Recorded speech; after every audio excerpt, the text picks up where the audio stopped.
नमस्कार, मैं हूं अफरोज खान। इस समय जनता की आवाज़ उपस्थित है सारिया गांव, बंसोई पंचायत, प्रखंड भगवानपुर प्रखंड पे हम उपस्थित हैं। इस समय हमारा चैनल में सबसे पहले आपका स्वागत है। आपका भी बहुत बहुत अभिनंदन है हमारे बंसोई पंचायत में। आप जो सवाल किए हमें कि कैसे प्रेरित हुए इलेक्शन के लिए, जैसा सबसे पहले अपना नाम तो बताइए। मैं फुन्ना हूँ, इस पंचायत से भावी मुखिया प्रत्याशी हूँ अभी। ठीक है। किस वजह से इलेक्शन में मतलब मुखिया प्रत्याशी बनना चाहते हैं, क्या सपना है, किस वजह से ये आना चाहते हैं? जी, सबसे पहले आपसे सवाल है कि मुखिया का मतलब क्या होता है, थोड़ा हमें आप जनता को बताइए। देखिए, एक्चुअल में हमारा जो ये देश है भारत, ये एक धर्मनिरपेक्ष देश है। यहाँ पे जनता की चुनी हुई सरकार, जिसका मतलब होता है जनता का, जनता के लिए, जनता के द्वारा, तो जनता की चुनी हुई सरकार यहाँ बनती है। तो यहाँ पे सत्ता का डिसेंट्रलाइजेशन किया गया, मतलब कि विकेंद्रीकरण कहते हैं उसको। सत्ता का विकेंद्रीकरण किया गया, क्योंकि यह हमारा देश ग्रामीण देश है, ग्रामीण में ही बसती है ये देश की आत्मा। तो इसके लिए जो है विकेंद्रीकरण किया, तो सबसे इसका रूट जो है, जड़ जो है, ये ग्रामीण से शुरू होता है। तो ग्रामीण लेवल पे विकास करने के लिए सबसे पहले ये ग्रामीण सरकार का गठन किया गया। उसके बाद यहाँ से जो है बाकी एमएलए एमपी चुन के आते हैं। तो केंद्र सरकार, बिहार सरकार होती है, उसके बाद केंद्र सरकार होती है, ये ग्रामीण सरकार है। तो अभी तक हमारे जितने महानुभाव लोग हुए हैं यहाँ, उनको ग्रामीण सरकार का मतलब ही नहीं पता है कि इनकी कार्यप्रणाली क्या है, इन पे जो है इनका उत्तरदायित्व तो क्या है, इनको कैसे जो है प्रोसीड करना है, क्या करना है इनको, ये भी इनको नहीं मालूम है। दूसरी बात, ये जो विकास होता है ना, ग्रामीण से यहीं से शुरू होता है। इस विकास को आगे ले जाने के लिए ही इसका गठन किया गया, ग्रामीण पंचायत का गठन किया गया। तो मुखिया का मतलब क्या होता है? तो मुखिया का ये मतलब होता है कि एक एक्चुअल में ये मुखिया जो है एक चुना हुआ प्रतिनिधि होता है ग्रामीण का, एक पंचायत का चुना हुआ प्रतिनिधि होता है। उसका कार्य होता है कि हमारे पंचायत में किस चीज़ की कहाँ क्या आवश्यकता है, जैसे सड़क की स्थिति क्या है, हमारे यहाँ वृद्ध लोग कितने हैं, उनको वृद्धा पेंशन मिल रहा है नहीं मिल रहा है, हमारे यहाँ गरीब लोग कितने हैं, उनको राशन समय पे मिलता है नहीं मिलता है, उसके बाद से कितने लोग वंचित हैं, यहाँ कितने लोग को रोज़गार नहीं मिलता है, कितने लोगों को पेंशन नहीं मिल रहा है, कितने को राशन नहीं मिल रहा है, कितने का घर नहीं है, इंदिरा आवास बोलते हैं उसको, इंदिरा आवास नहीं है। इस सब पे फोकस करना था, इस सब को करना था, मगर ये सब हुआ नहीं है। सड़क का हाल तो आप शायद आए होंगे तो रास्ते में देख लिए होंगे क्या हाल है। बाकी विकास तो आपको नज़र आएगा। विकास अब पढ़े कितना तक हैं? पढ़ाई का हमारा अपना व्यक्तिगत अगर पूछिएगा तो हम ग्रेजुएट हैं, ग्रेजुएशन किए हुए हैं।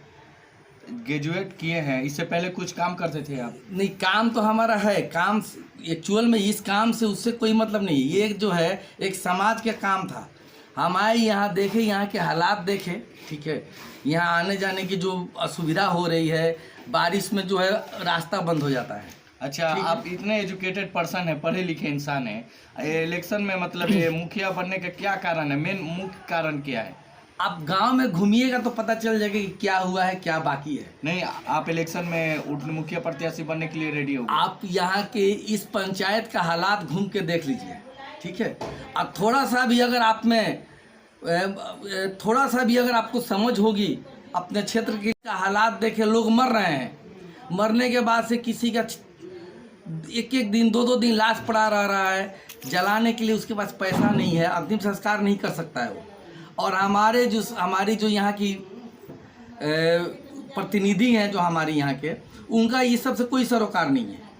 अच्छा, आप जाके देखिए, पता कर लीजिए, पूरे पंचायत में पता कर लीजिए कि 6-6 घंटा 8-8 घंटा 10-10 घंटा लाश पड़ा रहा है। सरकार की तरफ से पैसा आता है, ऐसा नहीं है कि नहीं आता है, सरकार पैसा देती है, मगर यहाँ पे पहुँच नहीं पाता है ज़रूरतमंद लोगों तक।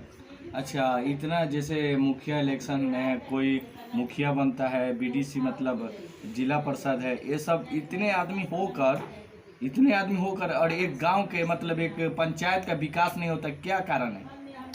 शिथिल पड़ा हुआ है, कुछ भी नहीं हो रहा है यहाँ पे। आप घूम के देखिए ना, इन लोगों में सबसे बड़ी चीज़ कि एक जो है मान लीजिए कि पंचायत का गठन होता है, उसमें एक वार्ड से लेके वार्ड होता है, बीडीसी समिति होता है, उसके बाद से मुखिया होता है, ये सारे प्रतिनिधि होते हैं यहाँ के। इन लोगों में आपसी सामंजस्य ही नहीं है। आप पता करिए, कोई कुछ कहीं है, कोई कुछ कर रहा है, कोई कुछ कर रहा है। सारे लोग अपने अपने झोला भरने में लगे हुए हैं, कहाँ से कैसे क्या आएगा इसी चक्कर में रहते हैं। अच्छा, धरातल पे किसी को कोई काम से मतलब अच्छा नहीं है। जैसे कि आप पिछले साल आप यहीं पे थे कि नहीं थे? यहाँ नहीं, हम चुनाव में नहीं थे पिछली नहीं बार। नहीं, पिछले साल, पीछे बाढ़ के 2020 में, बाढ़ की स्थिति में थे 2020 में। 20 में थे, कोरोना काल जैसे में महा थे। कोरोना काल में आप एजुकेटेड पर्सन हैं और समझते हैं कि कैसा जैसे आपने बात बोला, किसी का डेथ हो जाता है, बॉडी नहीं उठ पाता है, तो उस समय महा कोरोना काल था, तो आपके तरफ से क्या पर्सनली मदद हुई? आप जाके पता करिए, क्षेत्र में पता करिए, हमसे जहाँ तक संभव हुआ, हमारी जो क्षमता थी उसको हम किए। इसी के रूप में देखना चाहिए, और जीत भी जाते हैं तो सबसे पहला कदम आपका क्या होगा? देखिए जी, पहला कदम सबसे पहले तो एक मुखिया जो है, जो प्रतिनिधि होता है यहाँ चुना जाता है, वो एक उसका व्यक्तित्व का चुनाव है। ये चुनाव जो है, इसमें आपको पंचायत चलाने के लिए, पंचायत के विकास करने के लिए कोई ब्यूरोक्रेट्स नहीं मिलेगा, ठीक है? आप अपने क्षमता के अनुरूप, क्षमता के अनुसार ही चलाएंगे। नहीं, जैसे मेरे कहने का मतलब, आप कैंडिडेट जैसे मुखिया प्रत्याशी के पद पे आ गए, तो सबसे पहले जनता के लिए आप क्या कीजिएगा? सबसे पहले देखिए, बुनियादी चीज़ जो होती है, दो चीज़ होती है। एक तो सड़क को आने जाने के लिए, ये बुनियादी चीज़ है, ठीक है? दूसरा जो है, रोजगार कितने को मिलता है। आप यहाँ पता कर लीजिए, रोजगार गारंटी कार्ड बना हुआ है, मगर किसी को रोजगार नहीं मिलता है। हाँ, उसके खाते में पैसा आता है, वो पैसा उठा के दे देता है, जो भी है सरकारी मुलाजिम हो चाहे चुने हुए प्रतिनिधि हो, उसको उसमें से 200-400 रुपया कमीशन मिल जाता है, मगर उसको रोजगार नहीं मिलता है। मेरा कहने का मुद्दा आप पकड़ नहीं रहे। मतलब सबसे पहले आप मुखिया पद पे आते हैं तो सबसे पहले क्या? भैया तो आपको वही तो बता रहे हैं, विकास ही तो सब कुछ है। विकास में सबसे पहले सड़क का है, उसके बाद रोजगार है। आपको तो यही बता रहे हैं भाई, आप समझ नहीं रहे। आपके बंसोई पंचायत में कितना वार्ड है? 15 वार्ड है। 15 वार्ड में कितना गाँव है? 15 वार्ड, 5 गाँव है, 15 वार्ड है। आप 5 गाँव में घूम लीजिए। हम जो है कम से कम 1-2 वार्ड में थोड़ा बहुत काम दिखेगा, बाकी किसी भी वार्ड में एक नल जल के अलावा कोई भी काम आप जाके उठा के दिखा दीजिए। अच्छा, जैसे कि बेसिकली 3 वार्ड, जैसे 3 वार्ड का हम नाम लेंगे, 11 नंबर वार्ड, 12 नंबर वार्ड और 15 नंबर वार्ड। ये तीनों वार्ड में मैं चैलेंज करता हूँ वर्तमान प्रतिनिधि को कि आए और एक ईंट उठा के दिखा दे कि ये हमारा किया हुआ काम है।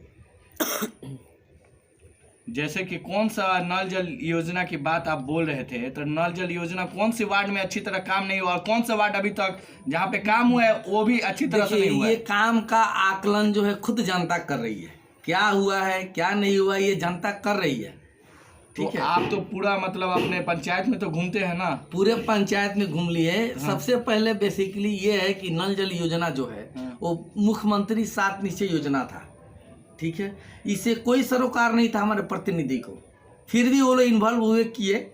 उनका काम था निरीक्षण करना। उन लोग का जितने प्रतिनिधि है वो लोग का निरीक्षण का काम था, मगर फिर भी इन्वॉल्व हुए, काम किया गया उसको। आप जाके देखिए, आप पता कर लीजिए पंचायत में किस वार्ड में कितने घंटे पानी आता है, किस वार्ड में क्या स्थिति है नल जल का। कहीं पे सुबह आता है, कहीं पे 1 महीना। हमारे एक 12 नंबर वार्ड है, वहाँ पे। आपका वार्ड कौन सा पड़ता है? 11 नंबर है। हम ऑन रिकॉर्ड बोल रहे हैं अभी कि आप जाके देखिए 12 नंबर वार्ड के कि कितने दिन से पानी बंद है वहाँ। अच्छा, आप कितने लीकेज है। अगर एक गाड़ी भी इधर से गुजर गई तो लीकेज जो है आप फिर नहीं संभाल पाते हैं। तो आप 11 नंबर वार्ड से हैं। 11 नंबर वार्ड में नल जल योजना आया है? हमारे यहाँ तो है नल, चलता है, पानी चलता है, पानी चलता है, हम चलवाए हैं। अच्छा, इंदिरा आवास और शौचालय आपके मतलब आप शौचालय यहाँ 11 नंबर वार्ड में या 12 नंबर वार्ड में या 13 नंबर वार्ड में एक शौचालय, 14 नंबर वार्ड में, 15 नंबर वार्ड में, किसी भी वार्ड में एक शौचालय आप दिखा दीजिए। तो इस बार हमारा विषय नहीं, हमारा काम है, हम आए हैं, हमारा काम है, जनता के पास जाएंगे, हम वोट मांगेंगे। बाकी ये जनता का चुनाव, ये हमारा चुनाव नहीं है। अच्छा, इस बार कौन सा पीढ़ी आपको सबसे ज्यादा मतलब आपका हेल्प कर रही है, सहायता कर रही है? पीढ़ी की हम बात नहीं करेंगे, ये किसी पीढ़ी का चुनाव नहीं है, पंचायत के पूरे पंचायत सबसे बड़ा सहयोग आपको कौन सा पीढ़ी कर रहा है? देखिए, इसमें हमारे साथ युवा पीढ़ी भी है, हमारे जो है अनुभवी लोग भी हैं हमारे साथ, ऐसा नहीं है, सबका सहयोग मिल रहा है हमें। उनके लिए सरकार की व्यवस्था है कि कोई भी जो है बेरोजगार न रहे, उसके लिए विश्व की सबसे बड़ी रोजगार गारंटी योजना भारत में चलता है। तो उस योजना को हम लोग यहाँ सोचेंगे कि उसको मूर्त रूप दें, उसको जितना हो सके, जितने ज़्यादा बेरोजगार हैं उनको हम इस गारंटी योजना से जोड़ें और उनको काम दें। जनता को क्या संदेश देना चाहते हैं इस न्यूज के माध्यम से? इस न्यूज के माध्यम से हम संदेश देना चाहते हैं कि वो सौहार्दपूर्ण तरीके से कोविड को ध्यान में रखते हुए अपना जो भी त्यौहार है उसको पूरे अपने दिल से मनाएं, उसको सेलिब्रेट करें। हमारा पूरा जो है उनके साथ जहाँ भी सहयोग की ज़रूरत होगी हम खड़े रहेंगे वहाँ पे। आप छठ घाट की हालत भी देख लीजिए, यहाँ पे हमारे पंचायत में शायद छठ घाट बना ही नहीं है। फुन्ना जी हैं जो ग्राम सारिया से हैं और ग्राम पंचायत जो है वो बंसोई है, भगवानपुर प्रखंड पे हम अभी उपस्थित हैं। इनसे कुछ विशेष राजनीति के बारे में कुछ बातचीत किए हैं हम लोग। और कैमरामैन फिरोज खान के साथ अफरोज खान।